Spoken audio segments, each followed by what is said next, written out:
e companheira da imprensa, eu não tenho o hábito de falar do 100 dias de governo. Eu acho que eu nunca falei nos outros mandatos que eu tive. Mas eu acho que é importante lembrar que da outra vez eu recebi o governo de um presidente democrata, um companheiro que tinha uma história de luta nesse país pela democracia, pelos direitos humanos, um companheiro que tinha, sobretudo, uma marca de civilidade que o ex que eu estou substituindo agora não tem. Então, foi uma coisa muito leve, e eu não sei se a gente discutiu 100 dias naquela ocasião, até porque naqueles 100 dias nós não tínhamos aprendido sequer sentar na cadeira. E hoje, Haddad, 100 dias, eu ainda não tenho a cadeira de presidente para sentar, porque me parece que for fazer uma licitação, parece que é 6 meses, 5 meses, 8 meses, e o Rui Costa não está conseguindo. Eu vou trazer uma cadeira de casa para sentar na presidência da República. Mas uma coisa que é importante é o agradecimento a cada companheiro, porque se não fosse a dedicação de vocês, se não fosse a compreensão de vocês do momento histórico que a gente está vivendo, sobretudo depois da memorável posse e depois da tentativa de golpe no dia 8 de janeiro, quando a sociedade brasileira viu, depois de muito tempo, as instituições brasileiras se juntarem para defender a democracia. Eu não sei em que momento histórico tinha acontecido aquele gesto de que o Palácio do Planalto, o Congresso Nacional e a Suprema Corte se reuniram para defender as instituições brasileiras e para defender a democracia. Foi um gesto que eu penso que vai marcar o nosso mandato, porque não foi um gesto qualquer. Aquilo foi uma tentativa de golpe feita com a maior disfarçatez por um grupo de reacionários, por um grupo de fascistas, por um grupo de extrema-direita que não queria deixar o poder, que não queria acatar o resultado eleitoral, sobretudo depois da quantidade de bilhões e bilhões e bilhões do orçamento que foram utilizados na perspectiva de ganhar as eleições. Eu digo sempre que se juntar todos os presidentes da República, desde a proclamação da República até essas eleições agora, a soma de todas as candidaturas junto não gastaram o que esse cidadão gastou na perspectiva de perpetuar o fascismo desse país. E, obviamente, que eu devo a vocês e ao povo brasileiro a volta da democracia.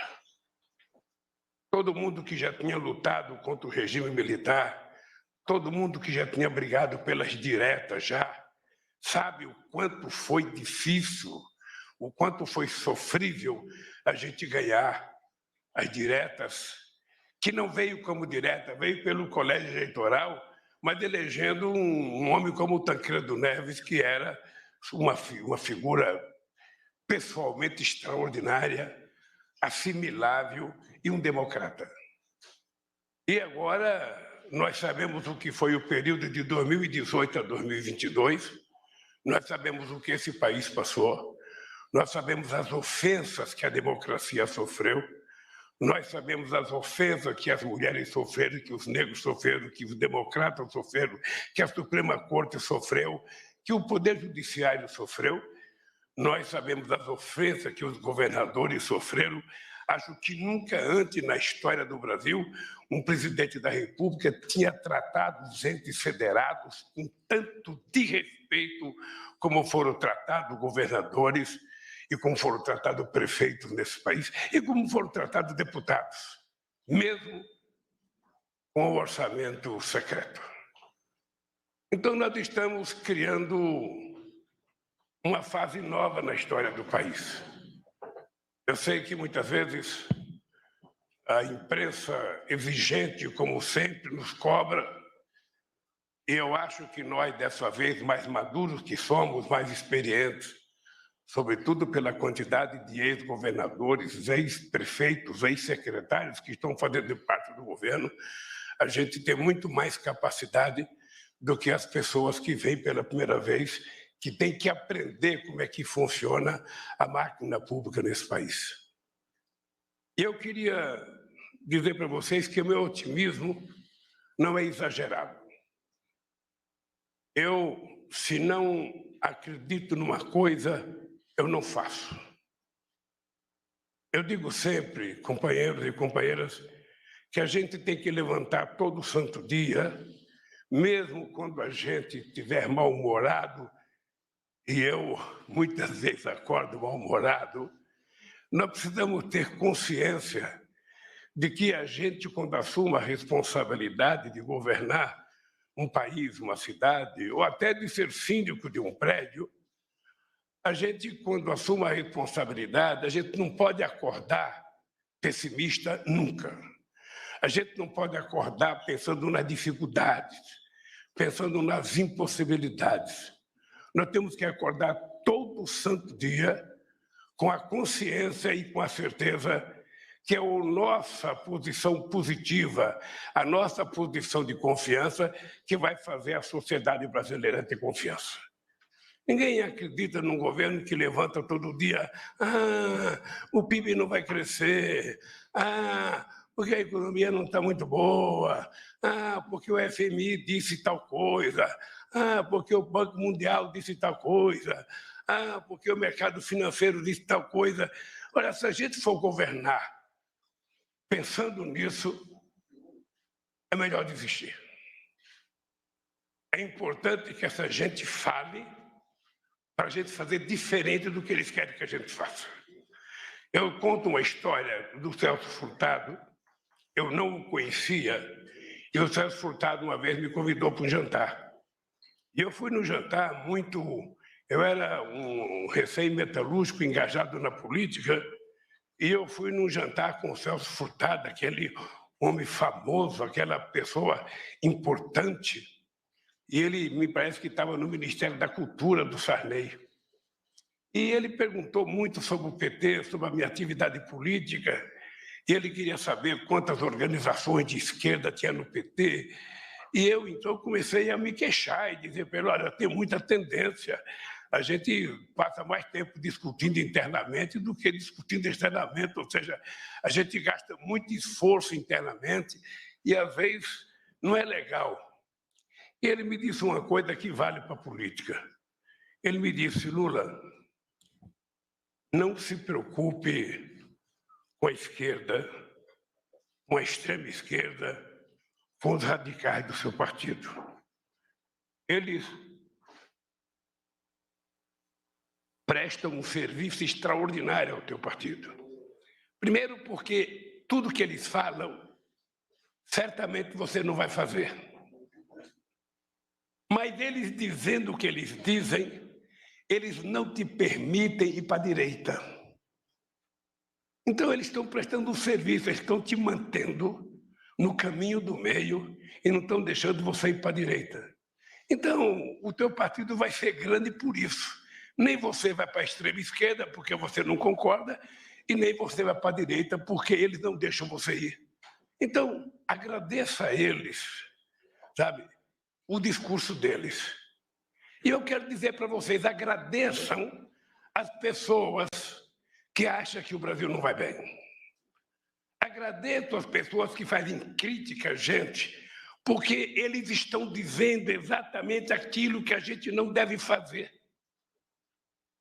Eles estão dizendo para vocês, olha, façam outra coisa.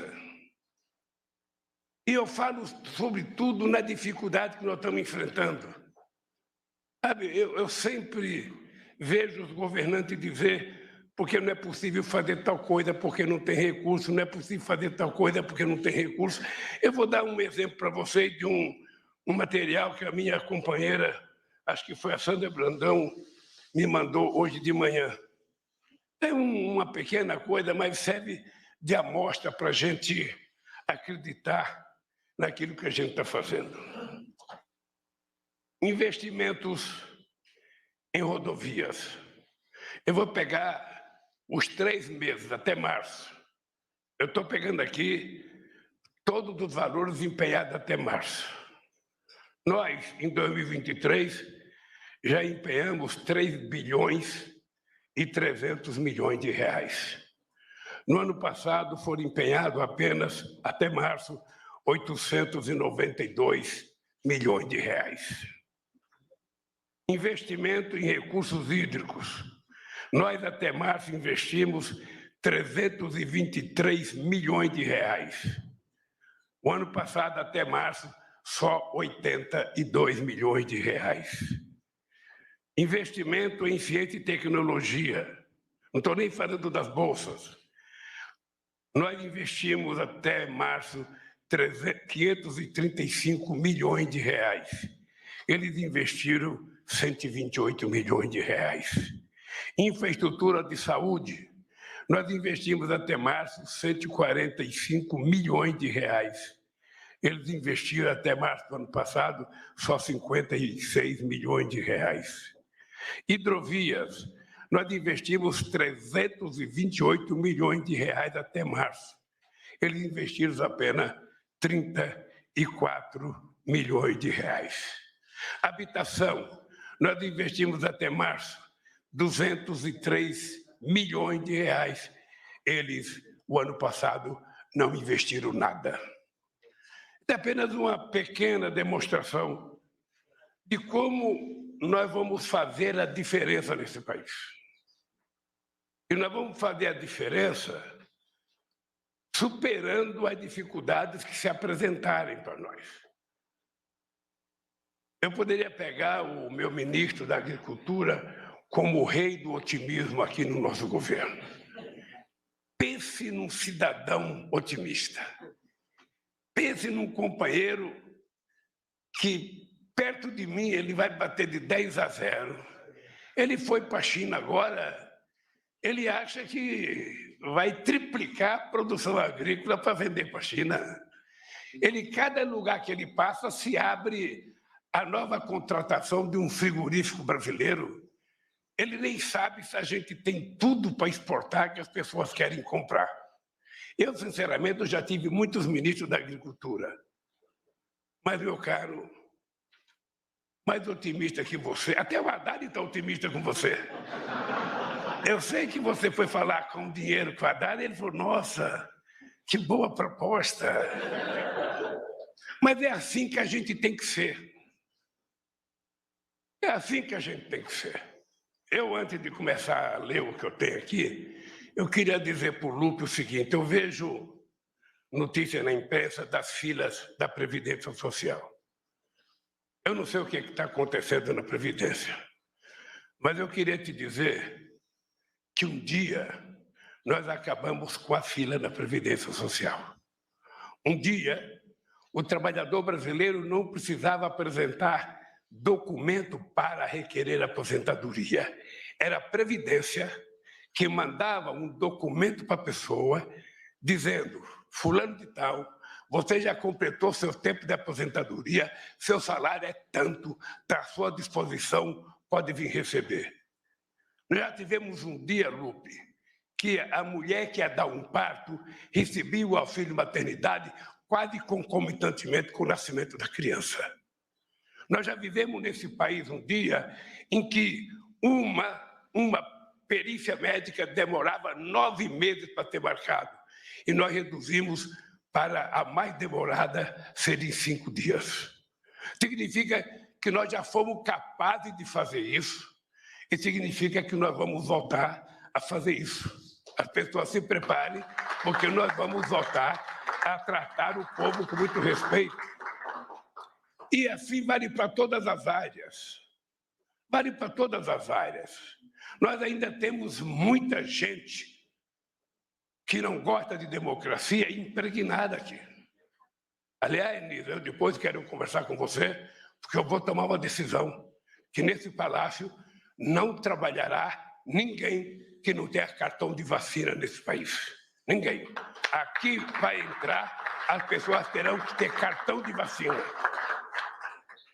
Porque isso vale inclusive para as audiências que eu vou dar.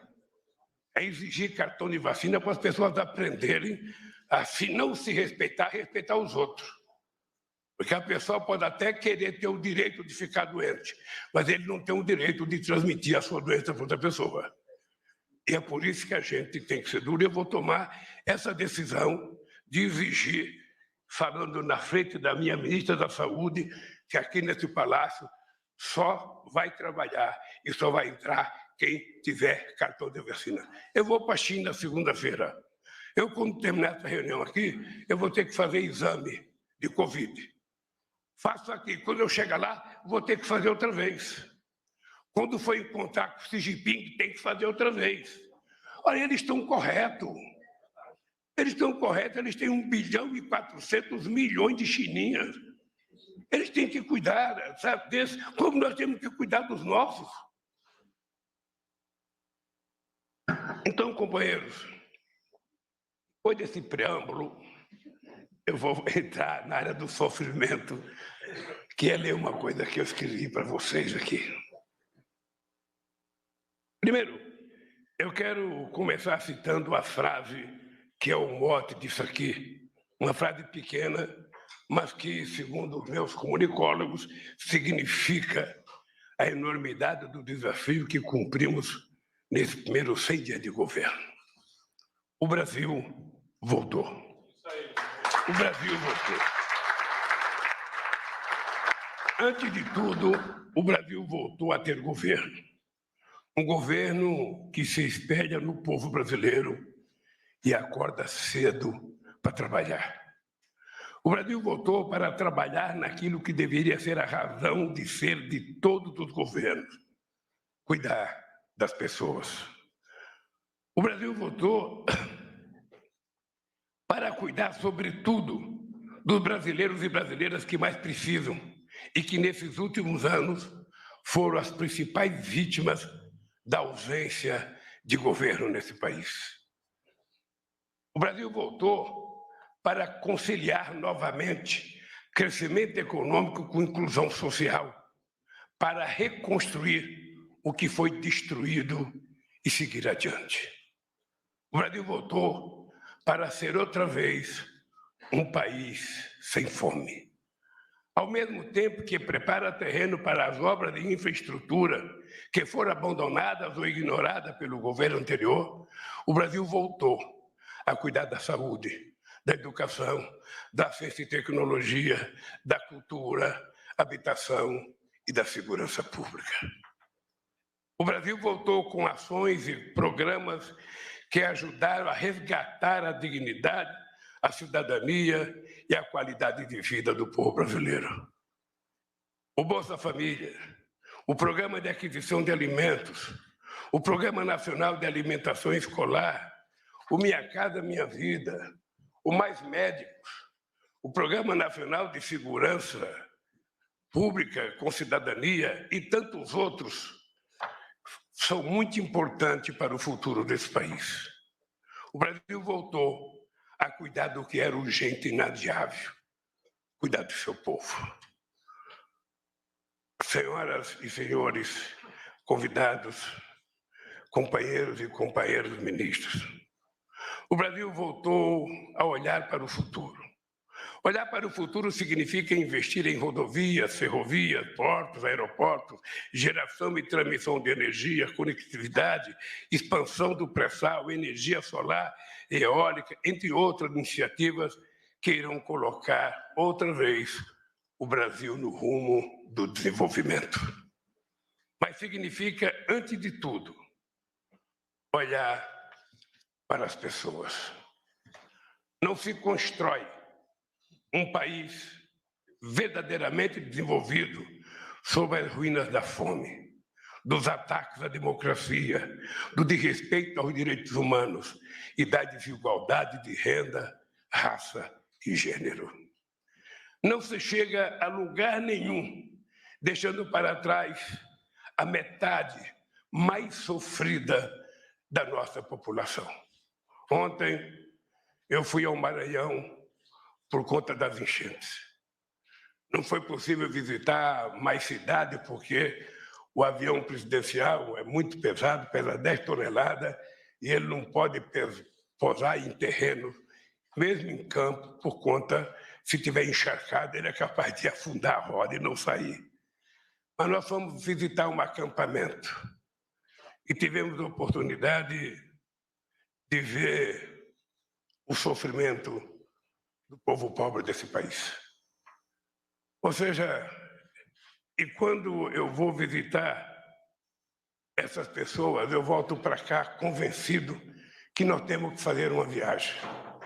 Eu estou devendo aos meus ministros uma viagem para que todos vocês conheçam os lugares em que as pessoas mais vivem miseravelmente.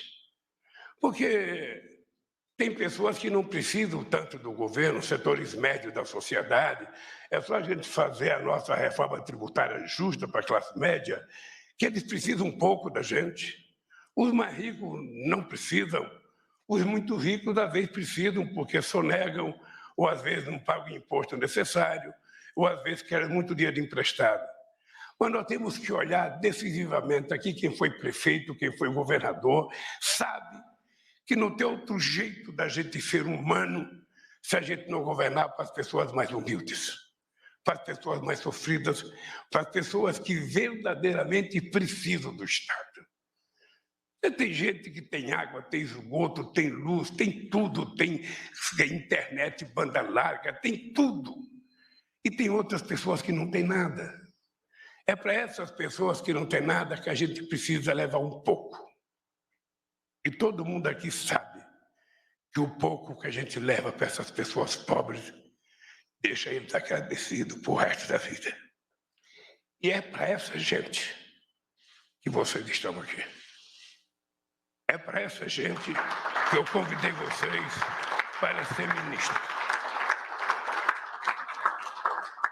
E por isso foi preciso reerguer alicerces, pavimentar novamente a estrada em direção ao futuro. E foi o que vocês tão bem fizeram nesses primeiros 100 dias de governo. O Brasil voltou a cuidar da saúde com mais médicos, renovado e ampliado, que vai aonde a população desassistida está, e com o Programa Nacional de Imunização, para evitar que um único brasileiro adoeça ou morra por falta de vacina. Ao mesmo tempo, a primeira etapa dos mutirões de cirurgias começou em todo o país. E eu espero que o Farmácia Popular logo, logo esteja implantado também em todo o território nacional.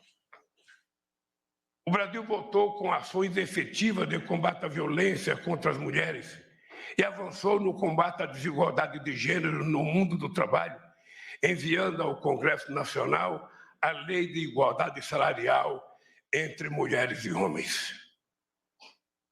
Vocês da imprensa precisariam perceber o seguinte: parece que essa lei já existia desde 1943, quando foi criada a CLT. Toda vez que você lia, estava dito lá salário igual, para o mesmo trabalho. Mas se você fosse ler os artigos seguintes dos parágrafos seguintes, tinha tanta coisa dizendo que não era bem assim. Sabe, que a mulher terminou não tendo o salário igual. Então, nós mandamos agora um projeto de lei que eu acho que todos os senadores, liderados pelo Jacques Wagner e pelo Randolph, vão votar 100%, porque são todos defensores da igualdade. E a Câmara, com Guimarães, certamente eu terei praticamente os 513 votos, garantindo que a mulher, uma vez na vida, seja aprovada e tratada com o respeito que elas merecem, enquanto mulheres, enquanto profissionais no mundo do trabalho. O Brasil voltou para cuidar de seus primeiros habitantes, criando o Ministério dos Povos Indígenas. Deflagrou ações de emergência para interromper o genocídio do Yanomami, culpado pelo governo anterior. E uma coisa muito grave é que possivelmente a gente tenha mais gente vivendo como os Yanomamis estão vivendo, porque é vergonhoso a gente ver no jornal todo dia o Ministério do Trabalho descobrindo gente em situação de trabalho escravo nesse país. É um negócio degradante para quem é democrata, para quem é civilizado, para quem é humanista. É degradante você ver que no centro de São Paulo, no centro de Minas Gerais, no centro dos grandes metrópoles desse país, tem gente sendo tratada como se ainda a escravidão existisse no nosso país.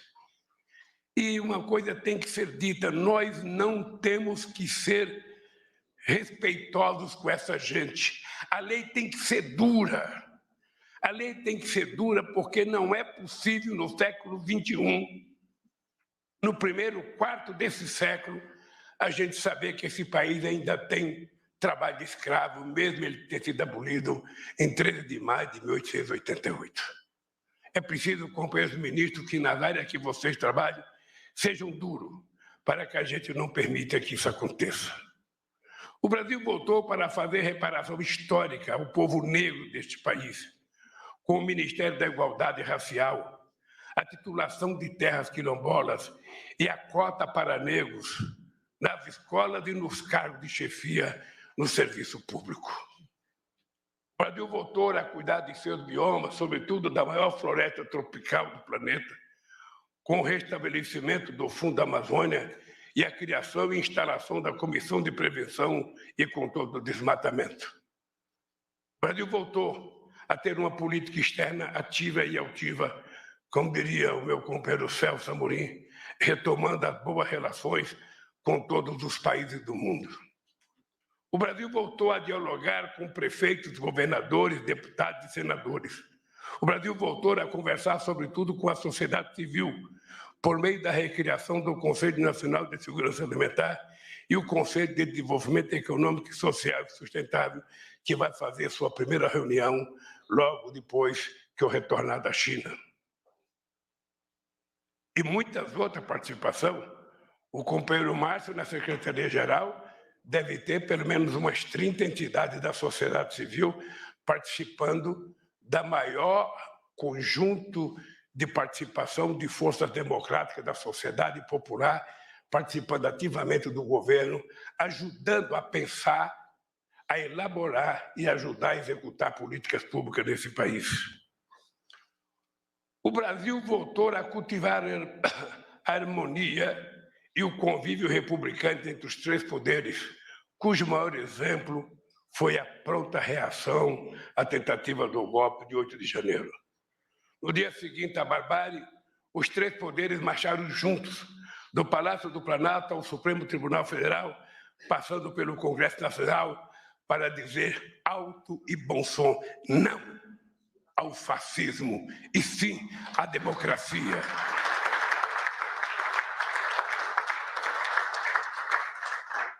Foram 100 dias de muito trabalho. Mas eu quero que vocês saibam, se 100 dias demorou muito, nós ainda temos 1.360 dias para seguir reconstruindo esse país. Significa que nós temos chances e mais chances e mais chances. Cada erro que a gente cometer, a gente vai ter sempre 100 dias para a gente recuperar e fazer aquele erro e fazer as coisas certas. Portanto, eu quero dizer que até agora eu tenho muito orgulho do trabalho que foi feito nesses 100 dias. Apresentamos um novo arcabouço fiscal que traz soluções realistas e seguras para o equilíbrio das contas públicas, que dá um fim às amarras irracionais e sistematicamente descumpridas do falido teto de gasto, que garanta a volta do pobre ao orçamento e que possibilita a aplicação de recursos no desenvolvimento econômico do país. Estamos trabalhando em uma reforma tributária que corrija as distorções históricas de um sistema de tributação regressivo e injusto para os brasileiros e os entes federados, e cria um ambiente muito mais dinâmico e descomplicado para o setor empresarial. Aqui, Haddad, de vez em quando, eu sei que você ouve algumas críticas. Eu tenho que elogiar você e a equipe que trabalharam, porque certamente em se tratando de economia, em se tratando de política tributária, a gente nunca vai ter 100% de solidariedade. Eu, essa semana, fiz um artigo muito ruim contra você e eu pensei em responder e o meu conciliador aqui, o Padilha, achou que não valia a pena, sabe? Era melhor ficar quieto, porque a compreensão da sociedade sobre o que foi feito vale mais do que uma crítica de uma pessoa. Eu tenho certeza que vai ter sucesso, tenho certeza que vai ser aprovado e tenho certeza que a gente vai colher os frutos que foram plantados na nossa proposta. Tenho certeza. Continue.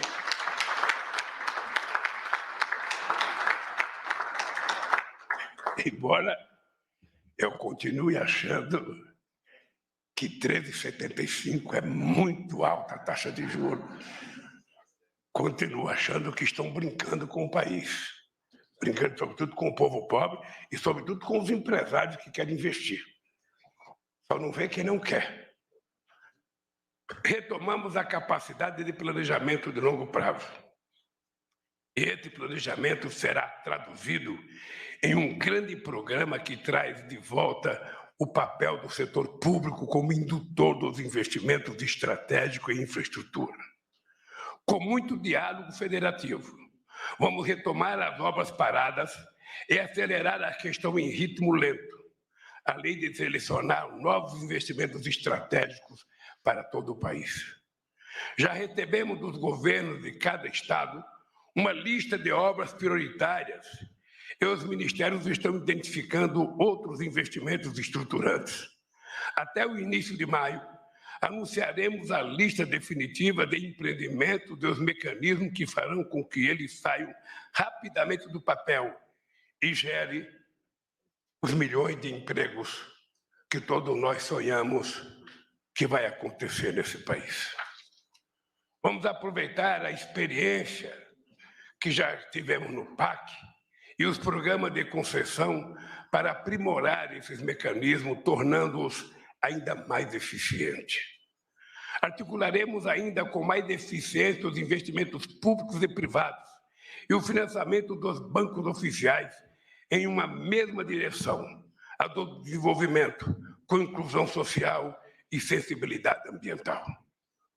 Nosso programa de investimentos estratégicos em infraestrutura contará com 6 eixos: transportes, infraestrutura social, inclusão digital e conectividade, infraestrutura urbana, água para todos e transição energética.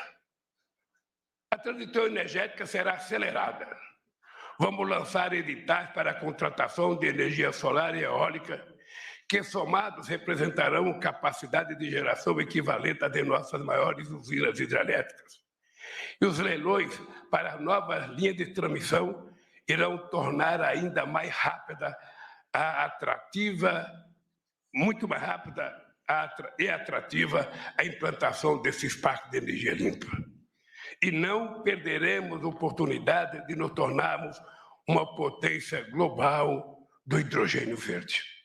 É importante lembrar aqui a questão das linhas de transmissão. Quem é governador de estado, já foi governador de estado, quem já trabalhou no governo federal, sabe que é preciso, a gente tem que trabalhar junto a produção da energia com a linha de transmissão. Nós temos casos em que a energia estava sendo produzida e a gente não tinha linha de transmissão. Eu poderia lembrar, se eu não me falha a memória, Madeira, Santo Antônio Giral, em que a gente aprontou, a gente tinha que fazer uma linha de transmissão para Araraquara, em São Paulo. E na execução dos projetos teve tanto problema, teve tanto empecilho, que ficou pronta as 2 hidrelétricas e a gente não tinha a rede de transmissão ainda pronta para trazer. Isso não pode acontecer. Os nossos estrategistas em projetos aqui, sobretudo estou falando para a Casa Civil, estou falando para o Rio, para ver o pior, é preciso combinar, sabe, que saia junto. Cada tijolo é 1 metro de fio, não 1 centímetro de fio, para que as coisas terminem mais ou menos junto, para que a gente não possa perder tempo.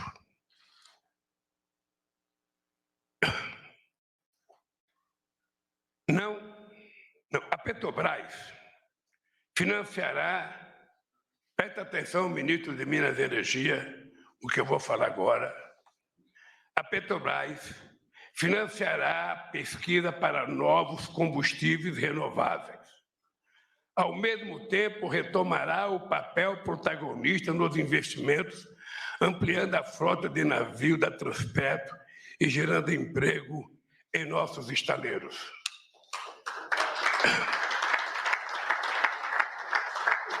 É importante vocês, companheiros ministros, saberem o que eu penso. Eu nunca achei a Petrobras uma empresa de petróleo. A Petrobras sempre foi mais do que isso. Ela é uma empresa de energia. Ela é uma empresa, era a empresa que historicamente foi a empresa que mais investiu em pesquisa nesse país. É a empresa que mais investiu em inovação nesse país. A descoberta do pré-sal foi resultado de bilhões e bilhões de investimentos, coisas, só para vocês terem ideia, quando nós chegamos em 2003, ela tinha 3 bilhões de investimento, quando nós saímos ela tinha 30 bilhões de investimento. Se não for assim, ela não tinha virado a potência que virou, e é por isso que eles estão destruindo, tentando destruí-la para vender as coisas. Vocês sabem que nós tomamos uma decisão, o ministro fez uma carta ao Conselho, tinha 44 empresas colocadas à disposição para vender, 6 já estavam assinadas, nós conseguimos suspender 38 empresas que estavam para ser vendidas, parou.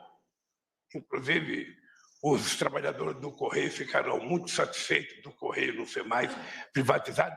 É engraçado, eu lembro do Correio sendo discutida a privatização no tempo que o Antônio Carlos Magalhães era ministro da Comunicação do Sarney. Eu lembro, porque naquele tempo era dirigente sindical, e a gente já fazia manifestação contra a privatização do Correio. De 85 até agora, quantos anos fazem? 50 anos já. E ainda estão tentando privatizar o Correio, e nós brigando para que ele não seja privatizado, porque ele presta um serviço extraordinário à sociedade brasileira. Na inclusão digital e conectividade, levaremos internet de alta velocidade para as escolas e para os equipamentos sociais, a exemplo de postos de saúde, melhorando o acesso dos profissionais e dos usuários aos prontuários e exames. Eu espero, Isa, que a gente possa ter, sabe, a telemedicina funcionando com todo vapor no Brasil inteiro e que toda a sociedade, mesmo aqueles mais humildes, possam um dia ser assistidos por um grande médico de um grande centro urbano pela medicina. No transporte, as ferrovias, rodovias, hidrovias, portos voltarão a ser pensadas de modo estruturante. Reduzirão o custo do escoamento de nossa produção agrícola e incentivarão o florescimento de uma nova base industrial mais tecnológica e mais limpa. Aliás, uma coisa muito particular, está sendo construída uma grande empresa de carga, aí perto do aeroporto de Brasília, não sei se você já viu, uma grande empresa. Você presta atenção que se essa empresa for construída, a quantidade de caminhão que vai passar pelo trajeto que a rede vai para o aeroporto vai transformar esse aeroporto na Avenida do Estado em São Paulo. Então, é importante que essa empresa habilmente seja convidada a procurar um outro trajeto para fazer a sua estrada e não interromper, sabe, o já difícil funcionamento do caminho do aeroporto. Só para você pensar nisso. Tá? Eu lembrei agora, Vamos acelerar as construções das ferrovias essenciais para a integração do país e escoamento da nossa produção.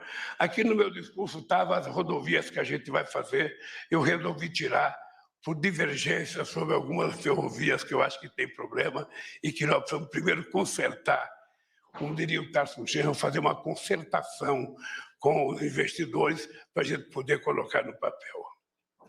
Além disso, vamos equacionar as concessões de rodovias e aeroportos que ficaram desequilibradas, retomando os investimentos previstos. No eixo de Água para Todos, a integração do São Francisco retomará seu ritmo, concluiremos obras fundamentais a exemplo da adutora do Agreste Pernambucano, do Cinturão das Águas do Ceará, do canal Acauã, Araçagi da Paraíba e da barragem Oiticica do Rio Grande do Norte. A Fátima nunca mais vai reclamar quando tiver pronto essa barragem. Na infraestrutura urbana, investiremos fortemente na melhoria das condições de habitação e vida das pessoas que moram em favelas, palafitas e outros locais precários. E vamos tirar do papel obras de prevenção a desastres causados por cheias e deslizamento. Aí é importante, meu companheiro ministro da cidade, ter em conta que você tem andado, e é importante ver se a gente consegue priorizar a gente ir acabando com as palafitas existentes nesse país, porque não existe jeito de morar mais degradante do que morar numa palafita. Minha Casa Minha Vida contará, eu não sei se vai dar para contratar 2 milhões. Eu espero que você tenha sucesso, como já está tudo pronto. Eu acho que é possível fazer, mas é importante lembrar que nós precisamos pensar não apenas nas pessoas de um salário mínimo, mas pensar também nas pessoas que ganham 3, 4 salários mínimos, que essa gente se sente um pouco prejudicado, dizendo que a gente só pensa no mais pobre. A gente não quer pensar só no mais pobre. O mais pobre é prioridade, mas a gente quer pensar no conjunto da sociedade brasileira. O novo marco do saneamento, aprovado na semana passada e assinado por mim, 2 decretos, remove as amarras que por tanto tempo impediram o investimento no setor.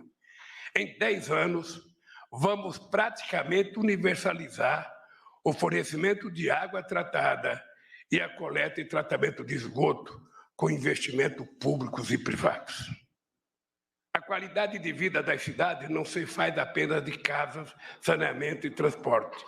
É exatamente por isso que o programa também conta com um eixo específico para infraestrutura social, com investimento em hospitais, escolas, creches e centros de cultura e de esportes.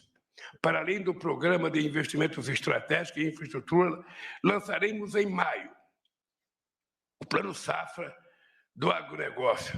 Queremos aumentar a produtividade no campo e criar mecanismos que garantam a sustentabilidade socioambiental nesse país. O Brasil voltará a ser referência mundial de sustentabilidade e enfrentamento das mudanças climáticas e cumprirá as metas de redução da emissão de carbono no desmatamento zero. Nós temos um compromisso até 2030 de chegar ao desmatamento zero na Amazônia. Eu sei que não é uma tarefa fácil, até porque a Marina ainda está numa fase de montar o que foi desmontado, desde contratar gente até equipamento para que a gente possa voltar a ter um padrão de fiscalização que a gente tinha há 10 anos atrás. Então, Então, é importante que as pessoas compreendam que as coisas não são fáceis, mas que nós vamos cumprir. O desmatamento será combatido em todos os biomas brasileiros. Desenvolveremos a economia da sociobiodiversidade, integrando a pesquisa científica e o conhecimento tradicional. A mudança para uma economia de baixo carbono será tratada como estratégia de desenvolvimento do país. A transformação da estrutura produtiva nacional passará por uma reindustrialização verde e digital. O combate às mudanças climáticas também se dará nos centros urbanos. Vamos incentivar e promover ações de redução de emissões do carbono na mobilidade urbana e na construção civil. Queridos companheiros e companheiras, para quem está com fome, está acabando aqui. Sempre tenho dito que governar é cuidar das pessoas e que garantir que cada brasileiro e brasileira consiga fazer as 3 refeições por dia é minha obsessão. Agora também a minha obsessão é gerar emprego. Nós temos que ter em mente. Nós temos que ter em mente que nós temos que gerar emprego. Ontem, companheiro Wellington, estou olhando para você, lembrei, ontem o Carrefour cometeu mais um crime de racismo.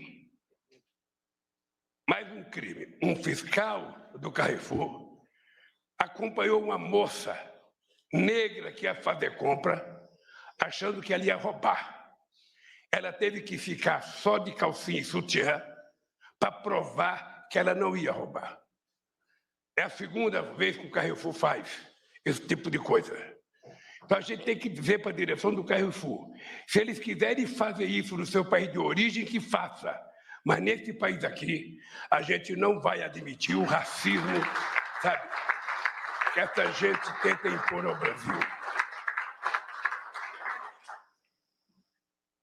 O Brasil sairá novamente do mapa da fome, com a integração das ações já existentes e outras que serão articuladas pela Câmara Interministerial, que reúne 24 dos 37 ministros.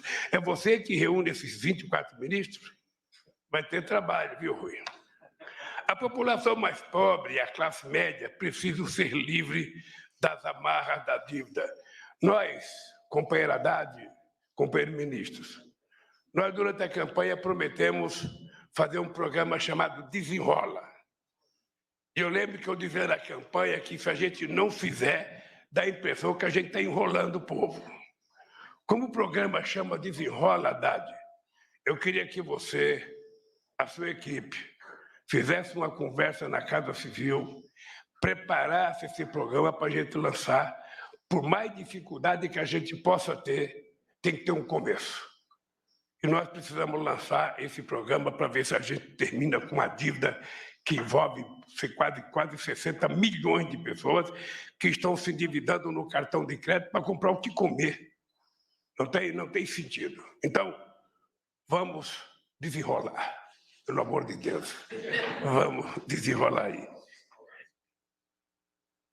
Vamos trabalhar para que os bancos públicos possam garantir crédito facilitado e com prazos adequados para micro, pequenas e médias empresas e cooperativas, além de microcrédito para empreendedores individuais. Aqui tem uma coisa engraçada que é o seguinte, eu ia trazer os bancos públicos hoje nessa reunião.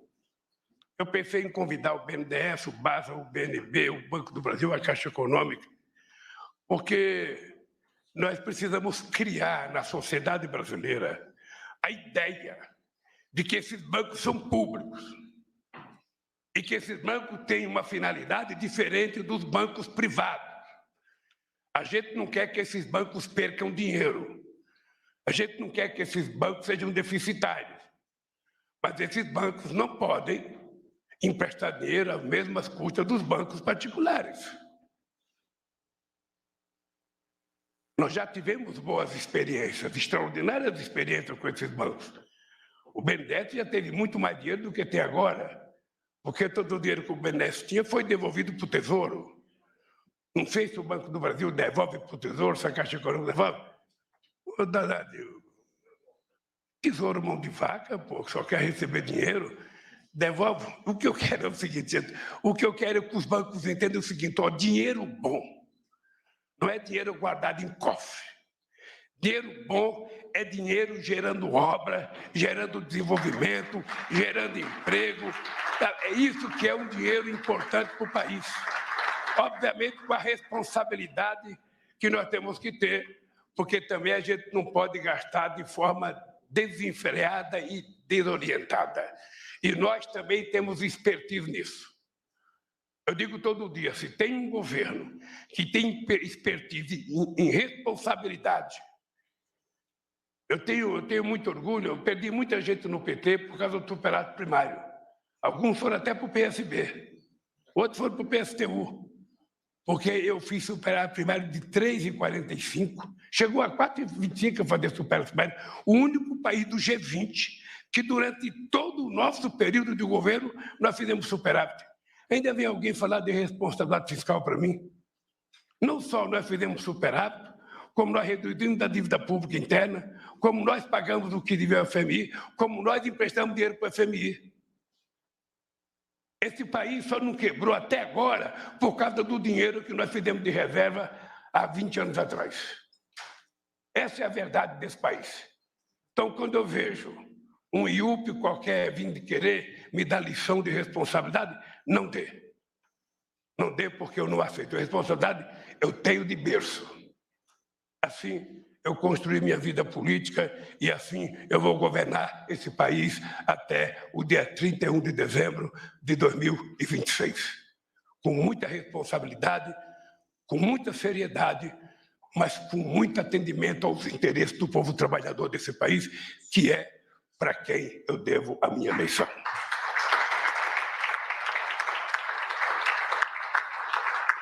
Nossas crianças e jovens vão recuperar o tempo perdido na pandemia. Em conjunto com estados e municípios, desenvolveremos política para superar a defasagem no ensino, a evasão e o abandono escolar. A escola de tempo integral, da creche ao ensino médio, ganhará maior amplitude e os nossos estudantes terão educação de muita qualidade. Aí é importante, eu quero aproveitar a reunião de ministros para explicar uma coisa. Esse dia teve uma polêmica na imprensa aí sobre a questão do ensino médio, de que o Camilo não queria, o Camilo aceitava ou não aceitava. Não, o Camilo apenas estava cumprindo, companheiro Alckmin, aquilo que foi decidido na transição. Na transição foi decidido, e eu li o resultado da transição, foi decidido que a gente ia continuar o ensino médio tal como estava, podendo fazer discussão. Não é que o Camilo era favorável, não. O Camilo estava cumprindo a decisão nossa. E ele, democraticamente, resolveu abrir uma discussão de alguns meses para ver se a gente consegue fazer uma combinação perfeita entre a sociedade e os nossos educadores para que a gente tenha o melhor ensino médio desse país.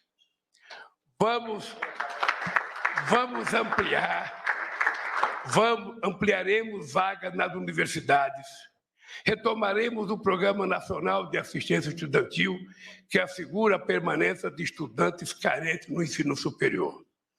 Depois de anos congeladas, as bolsas da CAPES e do CNPq foram reajustadas, beneficiando 258 mil doutores, mestres e pesquisadores. Se foi mais, depois você vê a vida, Luciana. Fortaleceremos o Sistema Nacional de Ciência. Fortaleceremos o Sistema Nacional de Ciência, Tecnologia e Inovação para que universidades e centros de pesquisas produzam ainda mais conhecimentos para alavancar o desenvolvimento nacional. Na saúde, retomaremos o Aqui Tem Farmácia Popular, garantindo medicamentos gratuitos. Se é gratuito, não pode ser barato. Gratuito é gratuito. Gratuito e barato não combina. Ou seja, então, vamos dizer só gratuito, para tirar o barato daqui.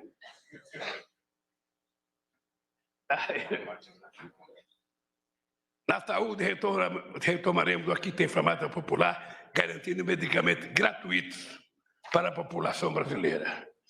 E implantaremos a rede atenção médica especializada multiprofissional, perto do usuário, que precisa de consultas, exames, cirurgias, com menor tempo de espera.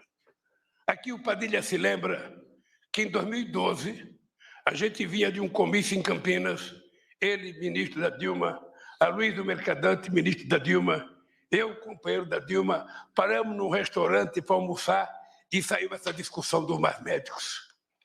Tá? Na época eu tinha dúvida dos mais médicos, falava, olha, a categoria não vai aceitar. De forma não aceitou, mas foi muito importante implantar o programa. Mas eu dizia naquela época que o povo brasileiro tem uma carência histórica. O povo brasileiro precisa ter acesso ao tal dos especialistas. O que é especialista? Porque, como não tem quase mais clínico geral, antigamente o clínico geral fazia o que um mecânico de manutenção faz numa fábrica. Ele atende todas as máquinas e tenta consertar todas. O clínico geral é aquele cara que bate o olho no Haddad e fala, Haddad, você está com problema. Haddad, você não está com problema. Aí fica fazendo pergunta para o Haddad, você está tossindo, você está fazendo isso, você foi ao banheiro. Hoje você não tem mais, você tem especialista de dedo mindinho, eu já não tenho mais porque perdi meu dedo mindinho. Você tem especialista de mão, de pé, de joelho, de cotovelo, de orelha esquerda, orelha direita, de olho esquerdo, olho direito. Tem especialista para tudo. O que é bom. O que é bom, certamente é bom. Sabe? Mas o que é importante é que a pessoa mais pobre não tem acesso. Nízia, as pessoas mais pobres, eles vão no SUS, ou vão na UPA, vão na unidade de saúde, ele encontra o médico lá. Aí o médico vai. Você sabe que muita gente pobre já chega no médico pedindo exame. Não precisa nem o médico pedir. Todo mundo já fala, me dá um exame de fezes, pede um exame de urina, um exame de sangue. Eu sei disso porque o sindicato tinha um laboratório. E eu fui diretor, sabe, desse departamento médico. O cara, até para dente, o cara chega no dentista, arranca meu dente. Naquele tempo não tinha esse negócio de tratamento de canal, de ortodontia, não. O cara, e a fábrica pagava o dia se arrancava um dente. Imagina a situação. O nego arrancava até dente de dentadura, na perspectiva de ganhar o dia. Então, o que eu acho que precisa ser feito, Nívia? Eu sei que é difícil, mas eu estou favorável, eu não sei o custo. Nós precisamos de dinheiro para a saúde, mas eu acho que o SUS deveria fazer convênio com toda a rede médica de especialista do país. E se o cara tirar um especialista, a Simone vai no médico. Chega lá, ela fala, doutor, eu estou com um problema, você precisa procurar o tal do especialista. Sabe? Às vezes o SUS não oferece. Então, nós temos que ter convênio para dizer, você vai naquele lá, o SUS vai pagar. Porque hoje está difícil, querida. Muita gente morre porque não consegue ter acesso ao especialista. E é o que a maioria do povo... Ontem eu fui naquele lugar pobre visitar. Se você soubesse a quantidade de gente doente, reclamando, o prefeito estava na minha frente. Pensando, a gente vai no médico, mas não tem médico, Lula. A gente vai, não sei, mas não tem nada. Eu quero especialista. Minha mãe está com dor no coração, meu pai está com catarata. Então, essa é uma coisa que eu sei que não é fácil. Eu não poderia estar dizendo isso aqui para você. Eu, como presidente, eu deveria mandar você fazer. Mas eu sei que não é fácil. Então, ao invés de mandar, eu vou pedir, só pedir. Vamos tentar ver se todos nós juntos conseguimos criar uma política de fazer o povo ter mais acesso aos chamados especialistas, para o povo poder ser atendido plenamente. Bem, companheiros de conversa, está terminando, Haddad.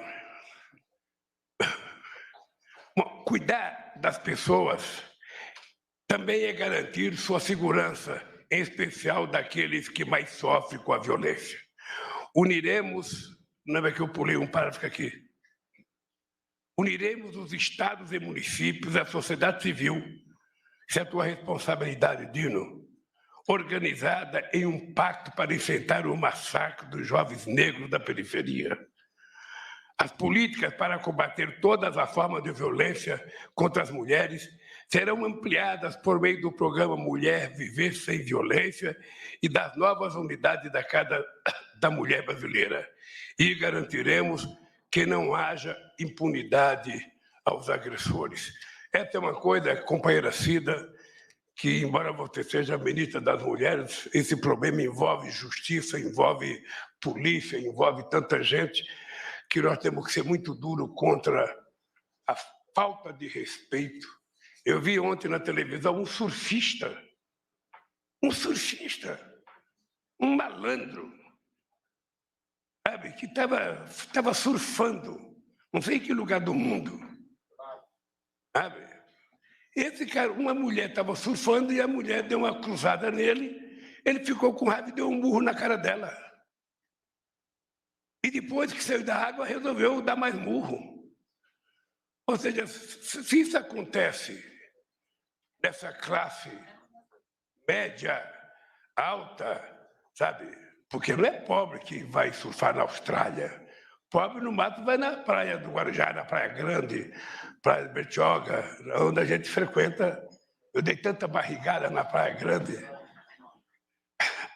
Mas eu acho, o companheiro Cida, que eu acho que é preciso pensar mesmo de fundo, sabe, esse negócio de combate à violência contra a mulher. É preciso mais dureza da nossa parte, porque está virando a farra do boi de muito marmanjo, sabe, fascista, que só pode ser um fascista porque uma pessoa direita não vai bater na pessoa. Em parceria com os estados e municípios, iremos ampliar as políticas de garantia de direitos às juventudes, aos idosos, às pessoas com deficiência e à comunidade LGBTQIA+. Como já fizemos com o povo Yanomami, seguiremos protegendo os direitos dos territórios dos povos indígenas, povos e comunidades tradicionais, quilombolas e de comunidades de matriz africana e de terreiro, assegurando o bem viver e a cidadania para as pessoas. O combate ao crime organizado e às facções criminosas serão prioridade. Fortaleceremos as áreas de investigação e a inteligência tecnológica das forças policiais e valorizaremos de verdade os profissionais de segurança usando o programa como Bolsa Formação.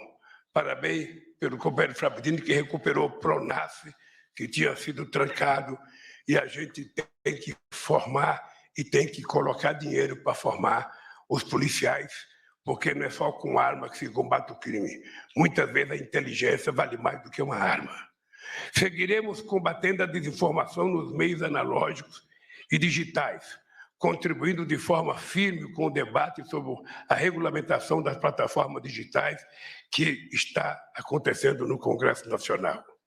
O acesso à cultura e ao esporte e ao lazer será ampliado, bem como o apoio aos empreendedores culturais e aos atletas de alto rendimento. Seguiremos fortalecendo a democracia brasileira, enfrentando e vencendo as ameaças totalitárias, o ódio, a violência, a discriminação, que é a exclusão que pesa sobre o nosso país. Ampliaremos ainda mais o diálogo com o Legislativo, o Judiciário e os entes federados e com toda a sociedade brasileira. Ainda neste semestre, serão deflagrados os debates no Plano Plurianual Participativo, que a companheira Simone e o companheiro Márcio estão organizando. Esse Plano Plurianual Participativo, com atividade nos 27 estados, ele vai possibilitar à sociedade participar ativamente no processo de planejamento das ações para a reconstrução do Brasil e contribuirá muito para a transparência orçamentária. Eu estou muito entusiasmado com a vontade da Simone e do Márcio de querer viajar ao Brasil para fazer esse debate com todos os estados. Eu acho essa uma prática extraordinária. Companheiras e companheiros, finalmente acabou. Cada ministra e cada ministro aqui presente, juntamente com suas equipes, merecem todo o nosso reconhecimento pelo tanto que foram capazes de entregar em tão pouco tempo. Mas a mensagem principal que deixo aqui é a seguinte: se preparem, pois temos de trabalhar muito mais. Eu quero dizer para vocês, companheiros e companheiras, que eu vou me reunir muitas vezes com vocês. Eu vou cobrar muitas vezes de vocês, porque eu quero que vocês façam parte da geração que participaram do governo que resolveu o problema desse país. Se não resolver definitivamente, mas tentar mostrar para a sociedade brasileira que esse país não pode ser um país como se fosse, sabe, uma coisa menor, uma coisa insignificante, um país que nunca dá certo, quando dá certo, volta para trás, sabe? E os governantes se conformam. É impressionante como as pessoas se conformam. Ah, mas é assim mesmo, o presidente, ele sempre viveu assim, ele sempre foi assim, sabe? Ele sempre comeu assim, sabe? Não é possível que a gente se conforme, não é possível que a gente perca o direito de ficar indignado. Não é possível. Sabe, se a gente não ficar indignado, a gente não conserta esse país. A gente não pode se conformar com o empobrecimento desse país. Nós vivemos um período de festa nesse país, Haddad. Nós vivemos um momento em que esse país era o país do povo mais feliz, reconhecido por todas as pesquisas da ONU. Nós vivemos nesse país em que era o povo que tinha mais esperança. Esse povo está desanimado.